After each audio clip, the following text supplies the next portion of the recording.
Mengapa menjadi penting untuk kita hadir ke majelis ilmu? Adalah agar kita tidak salah paham, memahami dan menerima ilmu.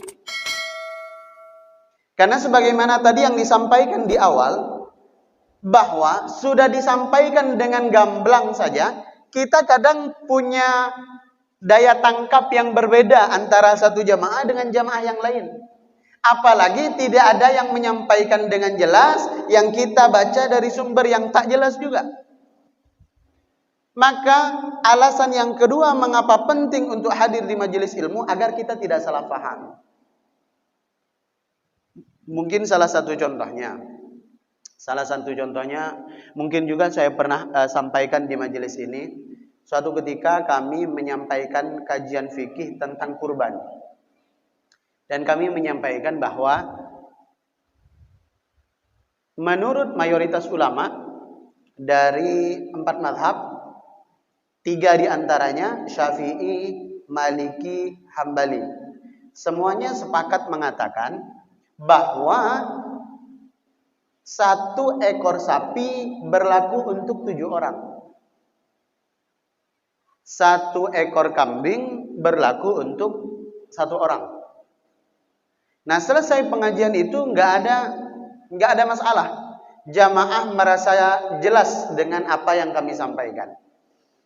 Beberapa hari kemudian kami dapat WA berisi tentang potongan video seorang ulama yang menyampaikan bahwa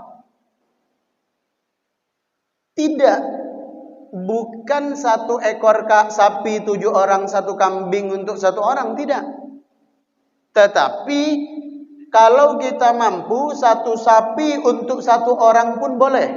Kalau kita tidak mampu 1 ekor kambing untuk sekeluarga pun boleh.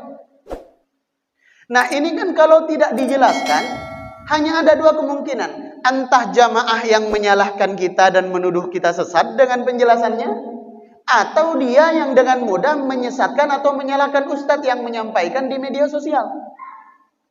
Maka kemudian sekali lagi penting datang ke majelis ilmu, karena setelah dicek secara utuh videonya, bahwa beliau menyampaikan persis dengan yang kita sampaikan, bahwa mayoritas ulama mengatakan 1 ekor sapi 7 orang, 1 ekor kambing 1 orang. Salah satunya sabda Nabi, al-baqarah ta'an sab'atin, 1 ekor sapi 7 orang, al-badana ta'an sab'atin, 1 ekor onta untuk 7 orang. Tapi berbeda dengan mazhab Hanafi. Mazhab Hanafi menyampaikan bahwa 1 ekor kambing tanpa batas, 1 ekor sapi tanpa batas. Dalilnya juga ada, bahwa suatu ketika Rasulullah pernah menyembelih 1 ekor kambing, dan beliau mengatakan, ini untuk Muhammad dan keluarga Muhammad. Berapa orang? 7 orang lebih. Kemudian kambing yang kedua disembelih, dan Rasulullah mengatakan, ini untuk Muhammad wa ummati Muhammad. Berapa umatnya Nabi Muhammad? Nah, dari 2 pendapat ini tidak ada yang salah. Tetapi karena kita salah faham dalam menangkap, kita pada akhirnya menyalahkan. Padahal bukan yang menyampaikan yang keliru. Daya tangkap kita yang kurang tepat karena mendengarkan penjelasan-penjelasan yang tidak utuh. Nah, ini yang kemudian rentan dialami oleh banyak jamaah. Sehingga kemudian bagi kita yang tidak rajin hadir ke majelis ilmu, mudah mempetak-petakkan ustadz itu mudah. Oh, saya sih ustadz favorit saya ustadz A misalnya. Kalau ustadz B saya nggak sependapat. Kalau ngejelasin itu suka nggak jelas. Padahal bukan beliaunya yang nggak jelas, kitanya yang nggak jelas.